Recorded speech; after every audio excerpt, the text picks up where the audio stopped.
Hello बच्चों, चलिए प्रश्न को पढ़ते हैं।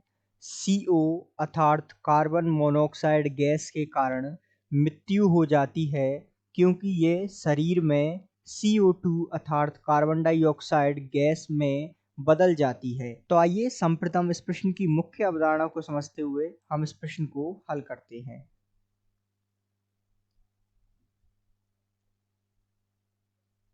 यदि हम इस प्रश्न को ध्यान से समझें तो आइए, इस प्रश्न में हमसे कहा है कि जो CO गैस होती है अर्थात कार्बन मोनोऑक्साइड गैस, उसके कारण मृत्यु होती है क्योंकि ये शरीर में जाकर CO2 में बदल जाती है। तो ये जो कथन आपके सामने प्रश्न के रूप में दिया हुआ है, ये बिल्कुल असत्य कथन है। ऐसा तो कुछ जो है प्रक्रिया संभव ही नहीं है।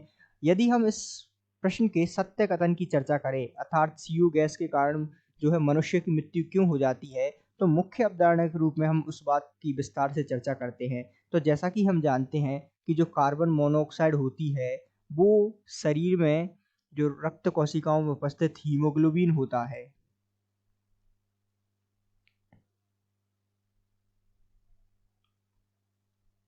उससे क्रिया कर एक संकुल का निर्माण करती है, उसका नाम है कार्बोक्सी हीमोग्लोबिन।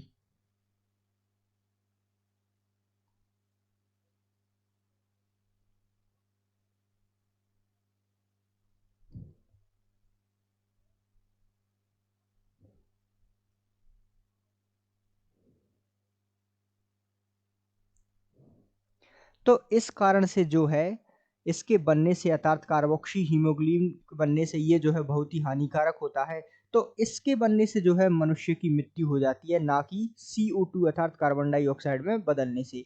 तो यहाँ हम विस्तार के रूप में मुख्य अवधारणा में हमने समझा कि जो CO गैस होती है, उसके कारण जो है मृत्यु होती है क्योंकि ये शरीर में CO2 में बदलती है। तो ये बिल्कुल असत्य कथन होगा और इसके पीछे की सत्यता हमने समझी। तो ऐसा क्यों होता है? क्योंकि जो कार्बन मोनोऑक्साइड गैस होती है, CO गैस होती है, वो हीमोग्लोबिन से जो है जुड़कर कार्बोक्सी हीमोग्लोबिन नामक संकुल का निर्माण करती है, जो कि मनुष्य के स्वास्थ्य के लिए अति हानिकारक होता है, जिनके बनने से शरीर में रक्त कोशिकाओं में जिनके बनने से जो है व्यक्ति की मृत्यु हो जाती है। तो ये जो है इस बात की सत्यता का प्रमाण है। तो इस आधार पर हम कह सकते हैं कि दिया गया कथन असत्य है। तो आशा करते हैं आपको समझ आया होगा। धन्यवाद।